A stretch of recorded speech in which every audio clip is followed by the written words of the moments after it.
Fala galera, hoje tô com Flauzilino Júnior, um cara que eu sigo, devo seguir, mano. Quanto tempo você tem de YouTube já? Não sei. Ixi, YouTube eu acho que uns 6 anos, cara. Não, então eu sigo o canal dele. Então, antes de eu começar a filmar, eu já seguia seu canal almejando que legal. filmar.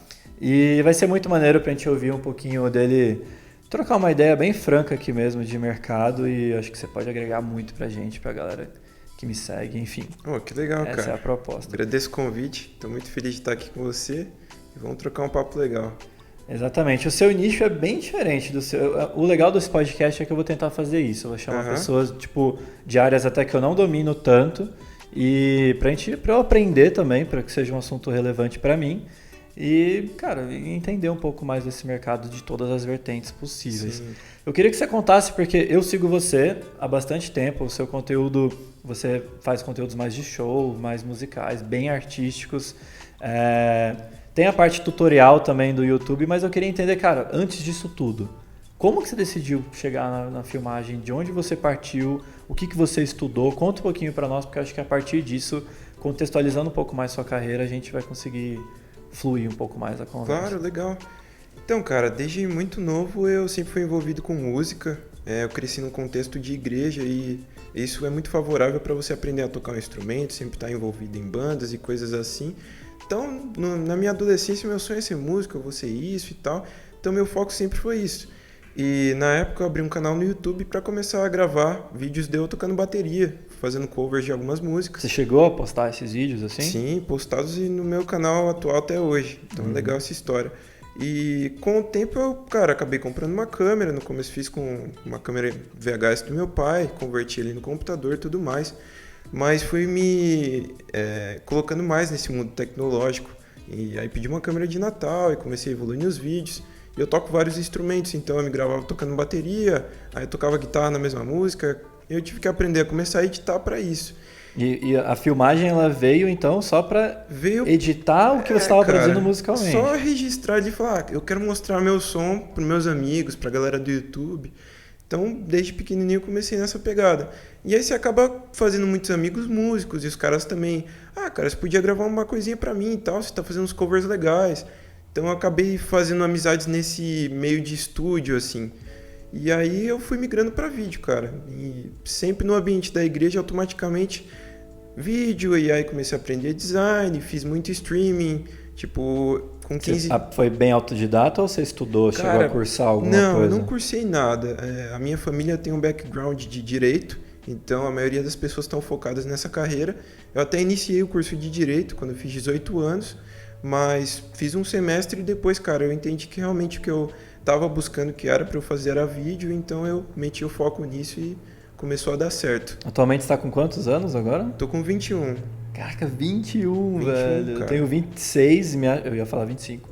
Eu tenho 26, me acho novo pra caralho, e você tem 21, mano. Cara. Surreal. E sua família sempre apoiou bastante? Tipo, cara, porque você falou que foi pra advocacia, sim. Mas depois... Eu iniciei, até trabalhei um pouco com meu pai, que é da área e tal, para ver se era algo que eu teria interesse. Mas ele sempre viu que eu fazia as coisas de mídia, ele sempre me incentivou, também me ajudou no começo. E claro que quando você decide sair de uma carreira tradicional e ir para uma carreira de mídia, e nesse universo meio filmmaker, que é muito novo, talvez seus pais, se forem um pouco mais velhos, vão ter uma dificuldade de compreender isso.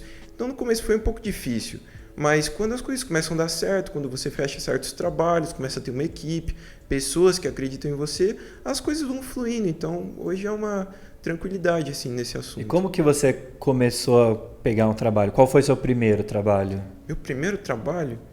Cara, eu lembro que eu fiz um clipe muito, muito ruim, porque os primeiros vídeos sempre são péssimos, né, cara? Mas eu lembro que um pessoal foi cantar na igreja que eu fazia parte, e no final da reunião eu falei, cara, legal o som de vocês, posso gravar? Aí eu mostrei meus vídeos de bateria e os caras, nem deve ter achado legal, mas vamos lá. Falei, eu banco tudo, eu faço tudo e tal. E aí tinha um amigo meu que atualmente ele é até meu sócio, então desde o começo a gente sempre fez muita coisa junto. Falei, mano, se topa uma aventura, vamos gravar um clipe aí? Nunca fiz. A gente gravou, depois esse clipe, aí uma pessoa achou interessante, aí começou a fazer faz o outro e tal. E na música é muito boca a boca. Mas esse primeiro você não recebeu nada, você só fez. Não recebi nada. Cara, até os primeiros trabalhos eu não recebi nada. Então você tem que investir, você tem que botar grana e fazer trampo de graça no começo para criar um rolo, para criar um Vimeo com alguns trabalhos. É até interessante a proposta do podcast a gente conversar, porque muitas pessoas não sabem como chegar até os clientes, como mostrar o trabalho. Sim. E não tem jeito, você tem que mostrar seu talento, sim, sabe? Tem um caminho muito interessante que eu posso compartilhar que eu acho que pode te ajudar. Eu sempre gostei muito de fazer clipes. Mas é difícil você chegar no artista grande, até no mercado que eu tô, que é mais o gospel, e você oferecer um trabalho, porque as pessoas já têm as parcerias, as gravadoras já têm os fornecedores padrões e tudo mais. Então, uma porta que eu vi que me abriu a oportunidade para clipes foi produzir pequenos vídeos para Instagram, para eventos. Então, nesse ambiente gospel, tem muito evento. Vertical, 4x5, teaser... Eu lembro que, assim, logo na primeira semana que lançou vídeo pro Instagram, eu tava fotografando um evento, crente e tudo mais. E aí eu falei, cara, eu podia fazer um videozinho, né? Eu tava com esse meu amigo, o Will, e a gente fez vídeos curtos de cada sessão do evento. E tinham artistas grandes lá, tocando e tudo mais. E, cara, eles nem me conheciam, mas eles viram os vídeos na página do evento e vieram perguntar pro promotor quem que fez esse vídeo e tal. E acabei fazendo clipes para esses artistas depois de alguns meses, porque eles gostaram de um vídeo de 15 segundos que eu fiz. Então, às vezes, uma coisa super pequena pode te levar para um trabalho bem interessante. Exato. Para mim também. O meu primeiro trabalho, que, por exemplo, a gente ano passado atendeu muito a Audi. Né? Uma vertente bem diferente da sua. Sim. Mas foi assim, no final de semana, eu e o Bruno Van Enck, um amigo meu, a gente pegou um carro da Audi, fomos para Campos e eu falei, cara, vou levar a câmera. Vamos fazer uma filmagenzinha, assim, sem compromisso algum. Sim. E a gente filmou no sábado à tarde, de 2 da tarde até 6. Cheguei na casa, editei. No domingo ele já mandou pro diretor de marketing da Audi e falou assim, mano, que porra é essa? Sabe? Como que você me entrega um vídeo desse jeito no dia seguinte, sem esperar? E aí, a partir disso, fui convidado para um evento da Audi para pilotar os carros, tipo, como convidado mesmo, não para filmar, no Autódromo de Interlagos. E também, levei a câmera. Na época eu tava com uma Sony A7R3 e uma 2470. Levei só isso, nem levei outras lentes, nada. E entre eu pilotar um carro e outro, fazia uma cenazinha na mão, sem gimbal, sem porra nenhuma. E cheguei em casa, vou ver se dá pra fazer alguma coisa com esse vídeo. Rolou um vídeo, eu mandei. Mano, no final das contas, usaram o meu vídeo do evento. Não usaram o da produtora que tinham contratado. E aí, a partir disso, já me chamaram para reunião e aí começou a fluir A questão também é que eu não esperava. Eu fiz esses vídeos para eles sem esperar uma coisa em troca, sem esperar que eles fossem, vou fazer porque eles podem gostar do meu trabalho e tal. Não, eu fiz porque eu fiz pra mim, com gosto, com amor. Mas isso que é legal, porque quando a gente faz uma coisa, às vezes nem ganhando genuína mais pra gente, a gente bota muita paixão na parada e zelo. Então, às vezes, o cara chega pro cliente, você nem imagina que vai chegar pra ele e tá um trampo que você deu sangue ali, do seu jeito, e abre vários caminhos. Isso é muito legal, porque quando você faz do seu jeito sem ter aquela cobrança do cliente, você pode imprimir o seu estilo também. Com certeza. Então, porque a partir do momento que você já está recebendo por aquilo, você já tem um briefing, você já tem normas, do e don'ts, e quando você está fazendo para você, aí você faz do jeito que você quer, e se o cliente gostar e gostar da sua proposta, ele te contrata, né?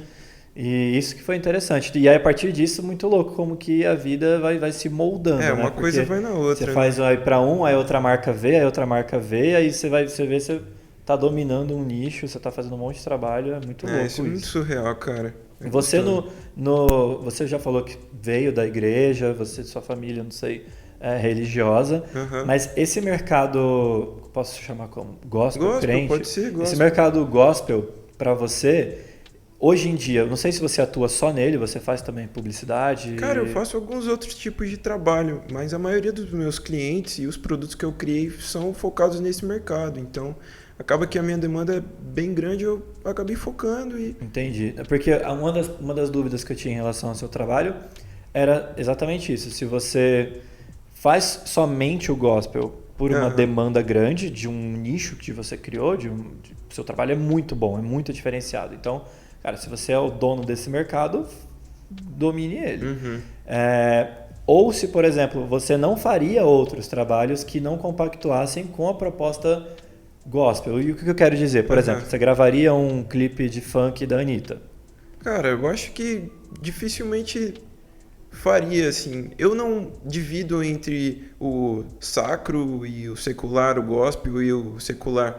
Pra mim, cara, são trabalhos que eu acredito. Hoje eu gosto de trabalhar nisso, porque faz parte da minha fé, então eu consigo juntar duas áreas legais, assim, da minha vida. Mas eu já me abri para outros tipos de trabalho e eu não vejo nenhum problema, cara. Se não fere o que eu penso e o que eu acredito, não tem por que eu não fazer.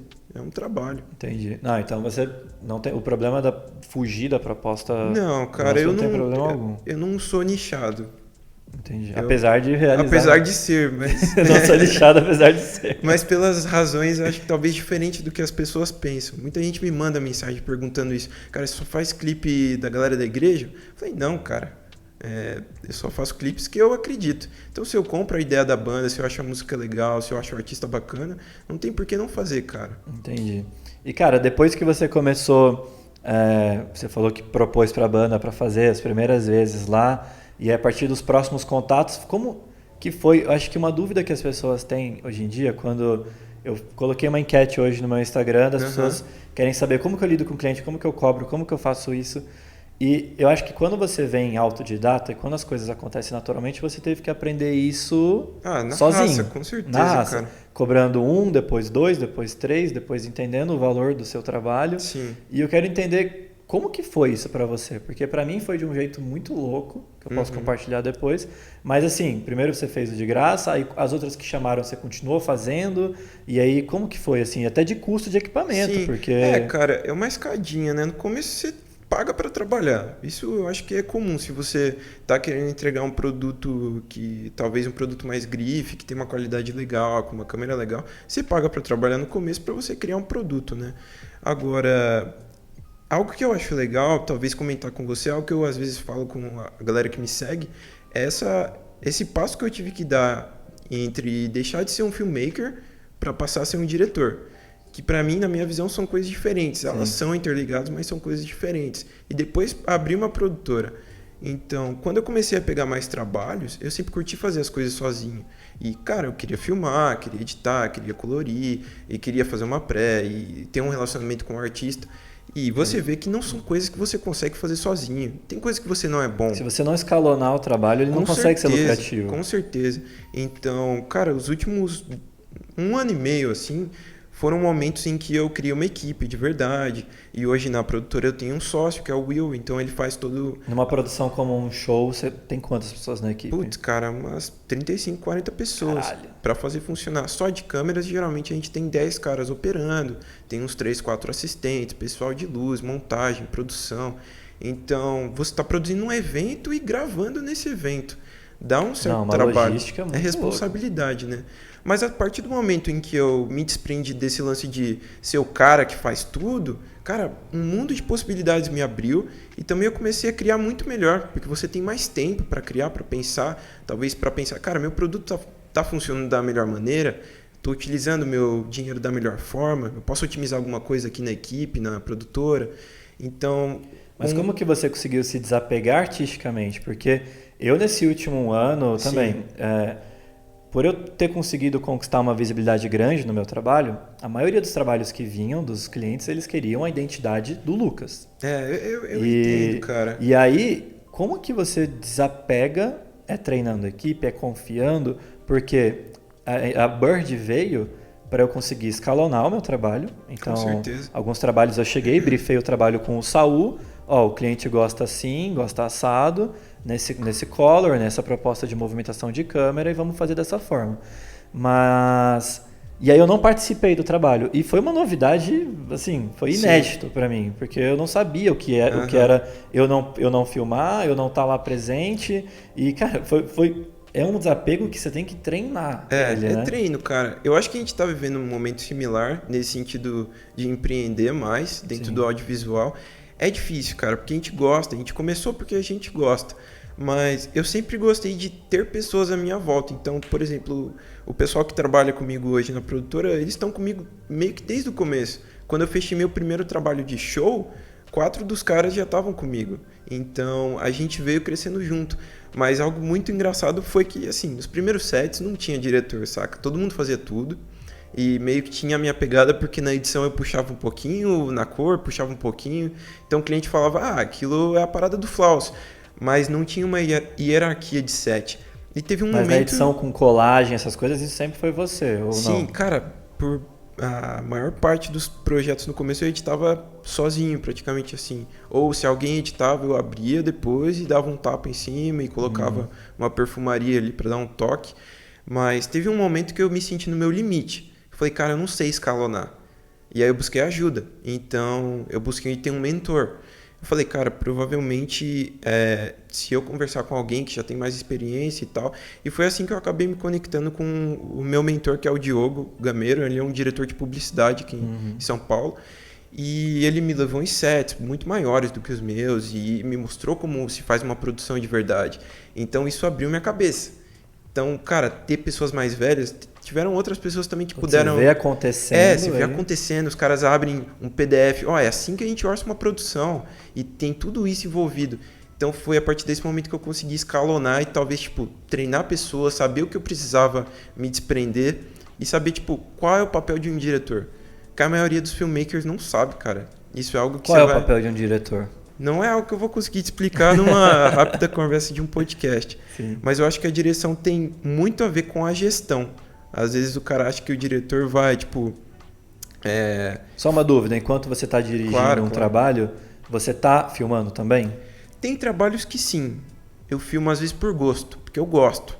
Sim. Mas até nesses trabalhos eu tenho um diretor de fotografia. Então eu vejo que assim, quando o cara ele escolhe ser diretor, ele vai construir uma hierarquia dentro do set. Então, eu tenho a visão global do projeto, eu conversei com o cliente, a gente cria uma identidade, depois disso eu vou trocar ideia com o diretor de arte, vou fazer um cenário, eu vou conversar com o diretor de fotografia. É mais ser o cérebro da produção, né? Mas você não tem que ir em cada detalhe certinho e tudo mais. E, cara, quando eu tive um diretor de fotografia, um produtor e um editor, a parada... eu consigo pegar bem mais trabalhos. Eu sinto que esse mercado, ele tem um pouco aquela carência de... eu não sei se isso vem dos filmmakers que são, a gente chama de ação, né? A galera começa de baixo, faz tudo, filma tudo. Normal.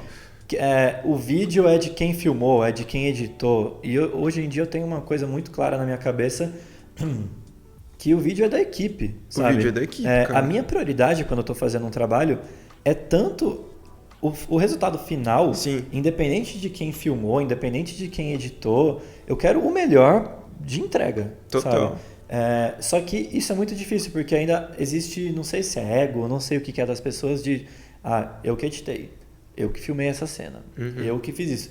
Não sei se hoje em dia todo mundo quer vender o seu próprio peixe também, até de forma de se respeitar isso, porque... cara, é um pouco complicado às vezes.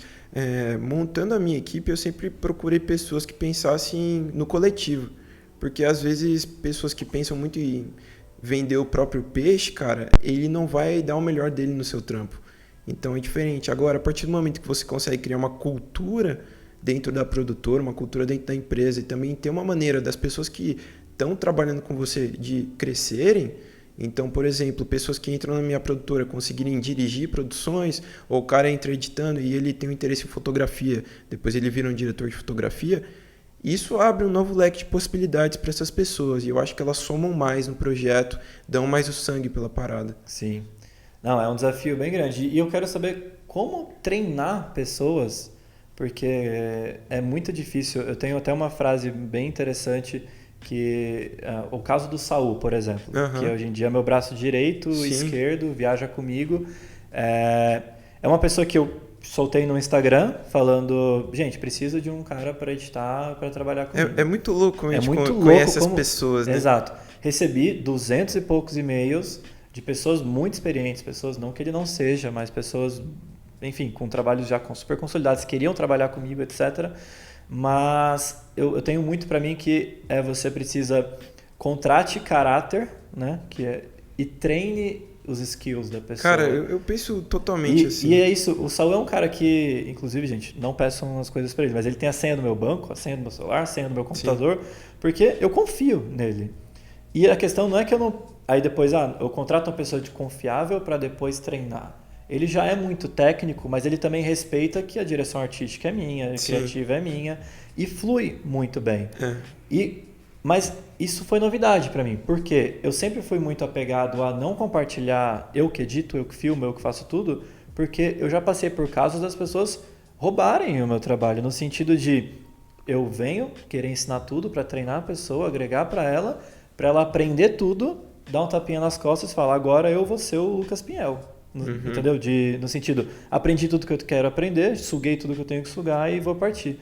Como a gente pode, de uma forma, treinar pessoas para que elas se sintam motivadas pelo coletivo? Isso é muito difícil, cara. Porque hoje em dia todo mundo quer ser estrela, sabe? Sim. Não que... Aí tem essa questão. O Lucas não tem que ser a estrela. É uma proposta completamente diferente. Eu tenho a identidade do meu trabalho e eu trabalho ele. Mas como conseguir esse dualismo entre todo mundo conseguir se destacar individualmente... Sim. Mas como próprio todo, sabe? É muito difícil. Uma isso. coisa assim pequena, mas que me ajudou foi quando eu assumi ser uma produtora. Que antes eu pegava vários trabalhos, eu já tinha uma estrutura, tinha uma pessoa fixa produzindo comigo e tinha uma equipe que sempre colaborava. Mas era o trampo do Flausilino. Agora, tipo, tem o trampo do Flau, e ele é um diretor nessa produtora, FJR. Então, isso me ajudou muito a ter conversas com as pessoas e criar esses outros estilos de trabalho e tudo mais. Criar uma liberdade até para os caras dentro da empresa, sabe? Que não é só, tô fazendo um negócio aqui pro Flaus. É algo diferente, é um coletivo maior e tal. Mas, cara, algo que assim, me ajudou a desprender muito é perder o medo de alguém roubar. Perder o medo de perder uma pessoa, sabe? Antes eu tinha esse apreço, mano, eu tô dando minha vida aqui. Tô abrindo minha casa, cola aqui, que eu sempre fui muito assim. Eu acabo sempre me tornando muito amigo, eu sou completamente cara. assim. Então, tipo... eu escuto muito isso das pessoas. Você tem que saber distinguir pessoas que trabalham com você e pessoas que são seus amigos. Eu não consigo distinguir. Hoje, assim, meus melhores amigos trabalham comigo. Eu não sei se pra você acontece isso. Não, se a pessoa trabalha comigo, eu já chamo ela pra vir em casa tomar um negócio comigo, sabe? Desde o começo, por exemplo, voltando um pouco na história, eu já citei o Will aqui algumas vezes. Hoje ele é o meu produtor e faz o financeiro junto comigo. Ele, cara, tá comigo desde o começo e a gente é tão brother, assim, desde pequeno e sempre evoluiu junto e tal. E é uma relação que nunca deu pau em relação a isso. A gente é muito amigo, mas a gente sabe trabalhar muito bem juntos.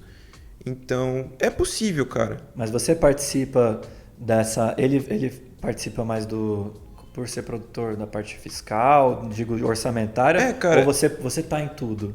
Não. Você participa dos orçamentos? Você participa do administrativo? O diretor, claro que ele vai participar do orçamento, porque ele vai falar, cara, eu quero fazer um filme assim, e eu vou precisar dessas pessoas e disso. Mas assim, eu não fico debatendo muito com fornecedores, quanto o cara vai cobrar pra mim, eu não falo mais com o artista sobre isso. Foi algo que assim, no começo eu até falava, ele me ajudava a orçar, mas são conversas que eu tive que aprender a separar. E eu falei, cara, eu vou ser o cara do criativo. E você vai ser o cara da produção. No começo ele criava comigo, a gente editava junto. Então, o começo da produtora... Vamos ter uma produtora? Vamos. A gente separou as funções. Então, ele virou um cara mais business e eu virei o cara mais criativo. Então, assim, você tem que achar um parceiro que esteja disposto a ter isso também. Porque se o seu produtor, o seu cara mais do business tiver uma ambição muito criativa, vocês vão entrar muito em conflito, né? E hoje você vê esse mercado do gospel que você trabalha... Ele é um mercado que ele paga o que você merece pela produção que você está fazendo? Cara... No sentido de, você está filmando, cara, com câmeras caríssimas. Você está filmando com um equipamento de primeira que daria para estar filmando realmente um show que passa, sei lá, põe no Netflix aqui para assistir, sabe? Você acha que ainda tem que melhorar muito essa valorização, talvez, Porque a gente sente na publicidade, no Brasil a gente sente que tem um abismo. Tem um abismo, assim... Tem a pessoa que põe um stead, põe a câmera e filma e faz aquele trabalho. Tem a produtora que faz para digital. E tem a produtora que faz comercial da TV que o orçamento começa em 1 milhão. Sabe? Existe 2 abismos assim entre o cara sozinho, entre a produtora digital. E como que é o mercado gospel, sabe? Cara, eu quebrei muito a cabeça. Eu acho que isso até faz parte do mercado de música digital. Porque eu ficava muito me cobrando. Cara, talvez eu não tô... recebendo o que essa produção deveria. E assim, no começo é até normal, porque, cara, assim, os primeiros trabalhos grandes que eu peguei, eu quis torrar toda a grana, saca? Então, tipo, a gente pegou o mínimo que dava pra manter a produtora por alguns meses que a gente ia focar, e eu meti as melhores câmeras, as melhores lentes, a melhor equipe, para construir um portfólio. E, cara, eu não me arrependo nem um pouco. Mas depois de um Você tempo... tem qual é a periodicidade de trabalhos, assim? Cara, a gente deve gravar 2 a 3 sets por mês de música ao vivo. E alguns trabalhos diferentes entre esses. Mas hoje meu produto principal é música ao vivo. É um show, É o uma streaming live. mesmo, né? Streaming no sentido de... Não tanto streaming, mas tipo... captar um artista com várias câmeras ao vivo. Sendo ao vivo na internet ou não. Ou editando esse conteúdo e postando Você depois. faz esse ao vivo também? Também faço streaming. O live mesmo. O live também. Mas... Calma aí, que a gente... Você me fez uma pergunta agora. Se acha que vale a pena, né? Tá. Eu tinha esquecido. Relaxa, a gente corta. Eu me perguntava muito se valia a pena, mas eu tive uma experiência há um ano atrás de abrir um selo de música digital. Então, eu passei de ser somente uma produtora para ter essa outra empresa e contratar a minha própria produtora e outras produtoras, entender o mercado de música digital. Então, cara, o mercado de música mudou muito nos últimos anos. Eu acompanhei caras que eu admirava, talvez, há anos atrás, e eu via aquelas mega produções. Então, tipo, o cara gravava um DVD de não sei quanto, de 500 mil, 1 milhão. Isso já não existe mais, saca? É uma realidade muito diferente. Só artistas muito grandes que fazem isso. Mas, por exemplo, no gospel não é uma realidade comum mais, já foi. E entendendo a história de físico e digital, eu compreendi que mudou a maneira de produzir, mano. Então, até, por exemplo, no selo, eu criei muitos outros jeitos de produzir coisas menores, talvez mais enxutas, mas com uma qualidade legal, porque eu sei que vai ser o melhor naquele momento para um artista, para dar um start numa carreira. Hoje em dia não vale mais a pena torrar tanta grana, porque não volta tão rápido. Sim. Antes, tipo, no físico você produzia, a parada voltava muito rápido. Digital volta, as coisas se pagam? Se pagam. YouTube se paga, Spotify se paga, cara. Juntando tudo ali, funciona. Mas demora um pouco mais. Prazo, né? Então você também não pode fazer mega projetos. E hoje o estilo de lançar a coisa é diferente, as pessoas se cansam rápido. Então antes você lançava um álbum. Hoje, por exemplo, o artista vai lançar vários singles, por exemplo. Singles E Entendi. quem tá assistindo se cansa rápido. Você lança 6 músicas com o mesmo cenário, o cara não vai querer mais ver. Sim. Então cada vez mais você tem que criar novas maneiras de produzir. Então eu acho que é mais questão de não ter esse apego de, cara, eu sou uma grife, eu só quero fazer coisa grande, e ser inteligente, analisar o mercado e criar produtos que funcionem para o mercado atual. E de onde veio essa veia empreendedora no sentido do audiovisual? Porque eu dei muito workshop nos últimos 2 anos e eu falo muito isso, que eu conheci pessoas muito talentosas, assim, pessoas inacreditavelmente com fotos incríveis, vídeos incríveis, mas não conseguindo ganhar dinheiro com o próprio talento, sabe? E hoje em dia eu acho que isso é um desafio das pessoas, porque elas não conseguem ganhar dinheiro com o talento, elas pensam somente na arte, pensam somente na estética, sendo que é um business. Né? Ainda mais a fotografia, É um porque business, mano. a fotografia, a filmagem em si, Sim. tudo que tem aqui, tudo que tem no mundo precisou de uma foto para ser vendido, precisou... Então, cara, como não tem mercado, sabe? Total. E assim, como extrair essa veia empreendedora das pessoas? Eu sou formado em publicidade, então eu tive uma Já agência foi mais de publicidade. naturalmente. Foi mais natural, então eu sempre pensei na fotografia como uma forma de vender um produto. Mas na verdade o meu trabalho não é ser fotógrafo, o meu trabalho é vender as coisas. Sim. Se eu fotografo um carro, não é uma foto, é uma venda de um carro. Se eu fotografo um templo no Japão, eu estou querendo expor como aquele templo é bonito de alguma forma fotográfica. Então, como sair da caixa? Para a pessoa que está começando, acho que o mais interessante que a gente conseguir passar, para a pessoa que está começando, que está pensando, cara, não estou conseguindo ter a fotografia como minha fonte de renda, como ela abrir essa cabeça, sabe, para o mercado? De onde ela para assim, cara, vou parar de estudar um pouco só a coisa em si, Sim. que é a fotografia, a edição, para pensar no business em si, sabe? Esse é o desafio atual. O que você pode compartilhar de dica para a galera de que quando você deu esse estalo, essa virada de chave de, pô, tô produzindo, tô filmando, mas preciso entender o business, sabe? Sim, total. No começo é tudo muito divertido e a gente vai fazendo. E até pela minha idade eu não tinha assim contas fixas a pagar. Eu tinha uma possibilidade de produzir o que eu quisesse. Se eu quisesse torrar um budget, tudo bem no começo. Mas isso, cara, você vai crescendo, as pessoas que vão te cercando também, você começa a ter pessoas fixas que dependem de você, pessoas casadas e tal. Então gera uma série de responsabilidades. Pessoalmente, ter essas responsabilidades me fez repensar meu business. Sim. Então eu parei de pensar tanto como um artista e comecei a pensar um pouco mais como empreendedor. Então isso refletiu em eu parar de fazer tanta coisa sozinho e ter uma equipe e tudo mais. Mas eu acho que para alguém que está começando, cara, para mim me ajudou muito pensar num nicho específico e viver, cara, relacionamentos naquele nicho. Eu acho que pro business, cara, relacionamento é essencial. Então, networking, então, networking para mim foi o que me fez crescer. Então, até hoje, por exemplo, eu não tenho um site, saca? Eu também não. Então, eu criei um site porque eu comecei a vender alguns produtos online e presets e tal, mas mais para coisas assim. Mas, Flaus, você tem um lugar para ver seus trabalhos? Raramente eu recebi essa pergunta, porque é o boca a boca, é o networking, é um artista falar para o outro. É o boca a boca e é também não fugir do que tá, de onde as pessoas estão, né? Com certeza. Eu já ouvi muitas pessoas, cara, já recebi 1000 propostas de criação de site, de não sei o quê. Mas, cara, as pessoas estão no Instagram, Sim. Elas estão no YouTube. Não, total. O meu portfólio é o meu feed do Instagram.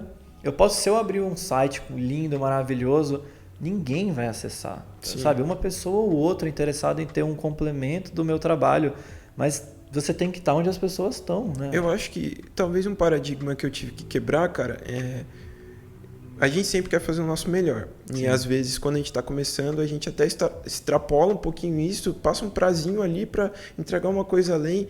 E, cara, isso não é bem visto. As pessoas querem responsabilidade, as pessoas querem um prazo. Então, no começo é muito fácil, às vezes, você se perder nessas coisas pequenas. Até falando para quem já tem uma equipe, para quem já empreende, por exemplo, o jeito que você trata os seus fornecedores, terceiros, o jeito que você paga, os prazos que você paga. Porque é muito fácil você virar um cara mal falado Sim. no mercado. Para subir é difícil, agora para cair é muito rápido. Muito rápido. Então, nesse mercado que eu vi muitos caras mais velhos que eu, mas que já estavam muito queimados. Então, quando eu entrei, até por exemplo, isso é algo que eu enfrentei em locadoras. Eu falava que eu trabalhava com gospel, os caras, mas fulaninho é queimado e faz esse artista que você vai fazer e tal, você não vai ser mais um cara queimado. Então já rolava até um certo desconforto. Então eu sempre quis ser um cara muito responsável, cara, e entregar as coisas no prazo, agilidade e tudo mais. Sim. Eu tô tendo contato com bastante pessoa ultimamente que, mais uma vez, pessoas que eu vejo que são talentos natos, Sim. pessoas incríveis, mas não sabem gerir carreira. E quando eu digo gerir cara. carreira, não é só orçar, não é só isso, mas é o comprometimento que você está levando aquilo. Não para parecer que seja somente um hobby, que você é bom e você faz, você ganha um dinheiro e acabou, mas pensar na sua carreira como um todo mesmo. De entregar no tempo correto, de fazer um pós-venda com os clientes, sabe? Como você orçou, como você cobrou. E a questão também fiscal, emissão de nota, tudo. Sim. As pessoas não se preocupam com isso. Cara, isso sendo é essencial. Você não consegue crescer se você não for assim. E sabe? Assim, cara, se você não for bom em fazer essas coisas, se junta com um parceiro que é. Se junta com um cara que é bom de produção, de logística, de financeiro. Então, no meu caso, cara, eu gosto muito de criar.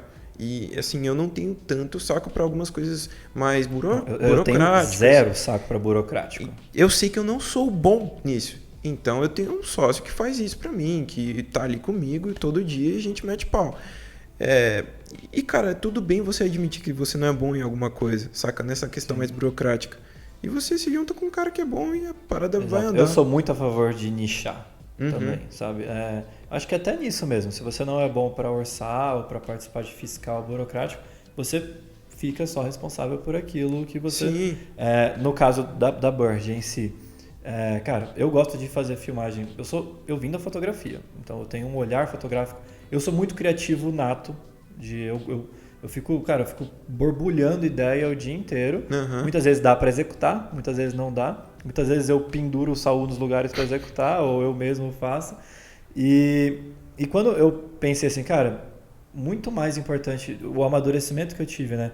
Muito mais importante de eu ser a pessoa que está com a mão na massa ali na câmera fazendo, eu posso articular as ideias, eu posso articular exatamente o que você falou, o papel do diretor. Sim. Você articular de você conseguir fazer acontecer aquilo, sabe? Sim.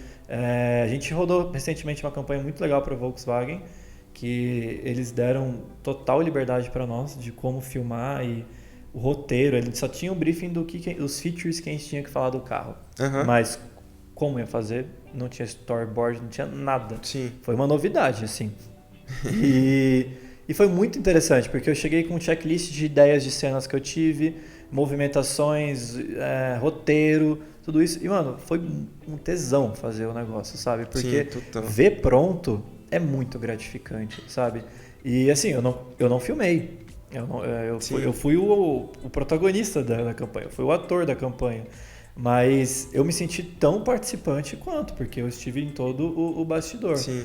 As pessoas elas não entendem isso, porque para eu estar na frente da câmera também, porque ultimamente eu tô tendo que aparecer, né? Por Você causa tem que de algumas se demandas desprender do de cliente. outras Mas você tem ações, que né? estar completamente ciente de como você está aparecendo, Não, de com como está certeza. sendo o seu papel. É muito mais difícil aparecer, sabe? É complexo pra caralho, É complexo. assim, sabe? E as pessoas se perdem porque, por exemplo, eu estava aparecendo na imagem, só que ao mesmo tempo eu estava dirigindo a cena. Então, de quem que é o vídeo? Sabe? Tem essa questão de ego hoje em dia das Sim. pessoas. Cara, mas não foi filmado por você, não é um vídeo seu. Cara, eu parei de ligar mais pra essas coisas, saca? Exato. Eu Tem acho que quebrar é o uma ego, faz questão. muito Hoje em bem. dia, pensar no produto final é o mais interessante, sabe? Pensar a proporção que ele pode É uma levar. delícia colaborar com as pessoas, cara. Eu amo Exato. trabalhar em time, eu amo poder chamar um cara que eu Eu admiro pra aprendo trabalhar muito. comigo. Você aprende muito Com trabalhando com as certeza. outras pessoas. A partir do momento que eu parei de colorir meus vídeos sozinho e comecei a contratar um colorista profissional pra fazer, cara, minha visão muda total. E assim, as coisas que você pode aprender até vendo a pessoa trabalhar, é legal essa troca. E soma muito pro seu trabalho, cara. Às vezes se desprender de fazer tudo sozinho e colaborar com pessoas, vai fazer seu trabalho ficar melhor ainda. Do que você ficar nesse apreço e não, cara, eu sou o cara, eu consigo fazer tudo sozinho. Não precisa ser assim. E o que você vê para duas perguntas. Vamos No lá. mercado audiovisual brasileiro, para os próximos 5, 10 anos, o que ele precisa muito crescer, que ele ainda está tendo um problema crasso nisso. E como que você vê o seu papel, como produtora, para daqui a 5 anos? Como você almeja depois desse tempo? Sim, tá. Primeiramente, cara, não dá pra gente falar amplamente do mercado audiovisual, mas uma questão que eu bato muito na tecla, e é o que a gente conversou, é um pouco dessa cultura filmmaker, que eu acho um pouco perigosa, saca? Porque limita muito as pessoas. Limita de construir algo um pouco maior, de ter uma produtora, de criar um produto que venha... A pessoa quer ser multitarefa e toma muito tempo nisso. Quer orçar, quer filmar, quer produzir, quer fazer tudo sozinho. E, cara, acaba cortando muito esse lance de você ter talvez bons editores, bons coloristas, porque todo mundo quer fazer tudo. Às vezes a pessoa não para focar em uma coisa. Sim. Então, se eu puder... Como eu posso contribuir? Se eu puder criar ambientes em que eu traga essas pessoas talvez para um evento gratuito, para eu trocar uma ideia e tal, e que a partir desse ambiente elas possam conversar entre si e descobrirem afinidades, fraquezas que uma é melhor ou que a outra é melhor, elas podem talvez criar um grupinho ali, produzirem coisas juntos. Eu quero facilitar e ajudar nisso, saca? Eu acho que a maior evolução que o profissional do audiovisual ou da fotografia hoje em dia pode ter é exatamente perder esse medo, o amadurecimento de perder esse medo de colaborar. Porque a gente acha que alguém vai roubar alguma coisa. Não foi uma coisa cara. que aconteceu pra mim há cerca de Sim. 1 ano e pouco, 2. E quando eu virei essa chave do perder o medo de colaborar, tudo mudou, cara. Porque você consegue alcançar trabalhos muito maiores. Com muito certeza. melhores. Eu não sou o melhor operador de gimbal que eu conheço. O Saul é o melhor operador de gimbal que eu conheço. Eu gosto de filmar na mão, eu gosto de ter as ideias, eu gosto de pensar nas movimentações de câmera, mas a partir do momento que eu estava na limitação de, cara, eu não consigo fazer os movimentos que eu queria, que eu tive a ideia de fazer. Uhum. E a partir do momento que eu tenho alguém para fazer, eu não preciso mais Senão fazer. você começa, cara, a boicotar suas próprias ideias. Exato. Conscientemente. Você pensa e fala, mas eu não consigo. Então deixa. Você vai se podando. É. Então, quando você tem esse amadurecimento de perder o medo de fazer essas colaborações, acho que o trabalho flui muito. Sim. E a partir do momento que você vai criando, e você só vai criando networking, aí você vai pegando mais trabalhos. Cara, você chama uma pessoa para um trabalho que vai te chamar para um outro. Sim, e aí tudo flui, e aí tudo vai. Um pequeno exemplo, cara. Assim, eu dei um workshop no Rio recentemente e no final do workshop um cara veio falar comigo, um garoto. Ele era aqui do interior de São Paulo e falou, cara, acompanho esse trabalho há muito tempo e tudo mais. E eu tava precisando contratar um designer novo pra produtora e tal. E eu falei, cara, eu faço design, eu faço uns motions também, 3D e tal. E assim, às vezes você conhece alguém assim, do nada você não dá tanto pra pessoa. Aí cheguei em casa, cara, fui olhar ali o Instagram dele, vi bastante coisa bonita. Cara, menos de um mês ele tava em São Paulo trabalhando comigo. É um cara que, assim, somou demais na produtora. E ele faz 3D, ele faz um monte de coisa assim que eu nem imaginava. Então, às vezes você vai até encontrar pessoas em lugares que você não tá imaginando muito. Exato. É legal, cara. Não, colaborar é a Colaborar parada só mais, tem pra somar, é a parada cara. mais irada. E assim, pode acontecer de alguém vir trabalhar com você, sugar e ir embora. Isso vai acontecer alguma hora ou outra. Vai. Mas isso é parte da vida, cara. Não vamos, tipo, deixar de colaborar por esse medo. Sim. Porque isso são as menores ocasiões. As maiores, cara, a gente vai colaborar e construir coisas incríveis juntos. Sim.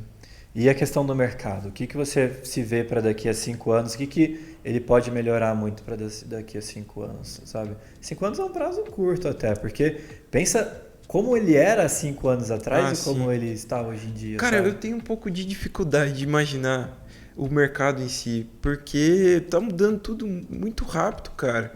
Hoje, por exemplo, eu vejo coisas que vocês fazem na Bird, publicidades que antes só uma produtora muito grande pegaria, saca? E você vê, tipo, eu vejo um stories, você com uma equipe de 4 pessoas produzindo para uma marca muito grande. Então, cada vez está ficando mais acessível, cara. Sim. Então, é legal a gente ser inteligente e saber aproveitar essas oportunidades. Hoje em dia, a proposta até nossa é conseguir entregar um trabalho low budget, né? Só que com uma qualidade de trabalhos gigantescos. Sim, que é possível. E a gente está conseguindo pegar uma fatia grande do mercado, porque antigamente as produtoras só faziam orçamentos estratosféricos para produções estratosféricas, sendo que não precisa mais. Hoje em dia a gente tem uma câmera filmando em 4K 60 desse tamanho, com uma qualidade de imagem incrível. E, porra, isso é incrível, porque sabe? muitas vezes você, cara, vê aquela mega produção e a parada vai passar um celular, cara. Muitas vezes é para encher mais os olhos do cliente do que a necessidade de ter acontecido aquela mega produção mesmo. Mas eu acho que isso está mudando já, visivelmente. Vocês já estão mostrando que isso está mudando, outras produtoras do mesmo estilo já estão mostrando.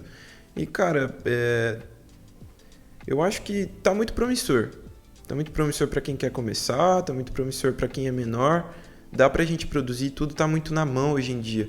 Eu acho que o mais legal é que globalizou drasticamente, né? A internet, a gente pegou uma virada da internet que a gente viu nascer as redes sociais, né? Sim. Nós somos uma geração que viu nascer as redes sociais, cara. Instagram, que Facebook, louco, né? YouTube, é muito louco. Os nossos filhos já vai ser como respirar ter um Instagram, sabe? Então a gente viu o nascimento disso tudo e hoje em dia a globalização que, cara, eu consigo pegar, abrir meu YouTube, entrar num vídeo seu lá e aprender uma coisa. É verdade. Entrar num canal gringo, aprender uma coisa, aprender outra.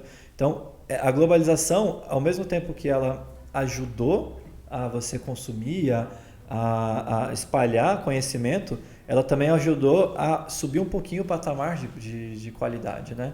Porque antes as coisas eram muito regionais. Sim. Antes você tinha o cara que era bom ali, o cara que era bom ali, só que a partir do momento que você tem acesso a tudo de todos, aí você, peraí, acho que eu não sou tão bom o bastante, acho que eu preciso estudar mais, eu preciso aprender mais. Isso foi uma coisa que a gente está vivendo isso, positivamente e negativamente também, porque tem muitas pessoas que não sabem lidar com isso no sentido depressivo mesmo, de comparação, será que eu nunca ficar se comparando? Cara, isso será que eu vou ser bom o bastante? Será que eu vou conseguir ser melhor do que fulano? Olha o vídeo dele. Olha, eu não vou conseguir, as pessoas vão se fechando nesse casulo, sendo que não, eu acho que isso tem que se inspirar, né? Isso tem que dar o gás também, cara. Exato. Vontade para criar.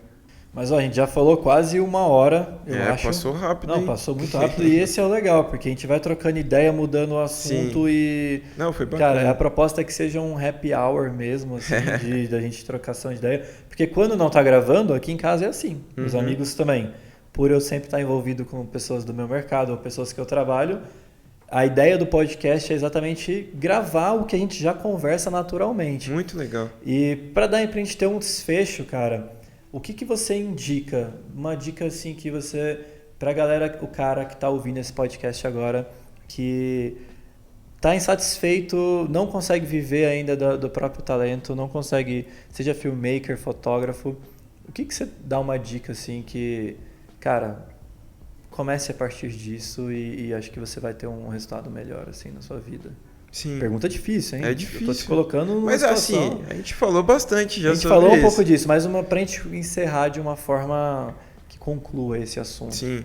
Eu acho que pode parecer um pouco geral, mas o fato de, cara, você abrir sua visão para não só focar no seu talento, no que você é bom ou naquilo que você mais gosta, mas abrir a visão para um mercado, para fazer a coisa andar, porque é importante também, cara, você ter algo autossustentável, você ter algo que gira, que as pessoas gostam, que as pessoas falam bem. Então, talvez em vez de você ficar focando tanto na teoria e em como tirar o melhor resultado disso, cara, abre um pouco a visão e analisa como que tá indo o seu negócio. Que eu acho importante. Cara, é a arte, mas é um business. Sim. Então a gente tem que analisar isso também. Exato. Eu penso muito na questão que não existe concorrência. No sentido que a única pessoa que você concorre é com você Sim. mesmo. E você tem que pensar que não importa que existe uma outra pessoa cobrando menos, uma outra pessoa fazendo tão bom quanto você, é o seu senso de valor para o que você está fazendo. Não, isso que você falou é muito legal. Então, assim, se você coloca na ponta do lápis quanto você tem de equipamento, quanto que é o seu custo para viver, qual é o seu custo para você exercer esse seu sonho, que é ser filmmaker ou fotógrafo, e se o seu senso de valor justo é cobrar R$1.000, foda-se que o fulano cobra 500 ou o fulano cobra 2.000, sabe? Eu sinto que, por exemplo, no caso da Bird, a gente muitas vezes pensa que a gente é até uma produtora boutique.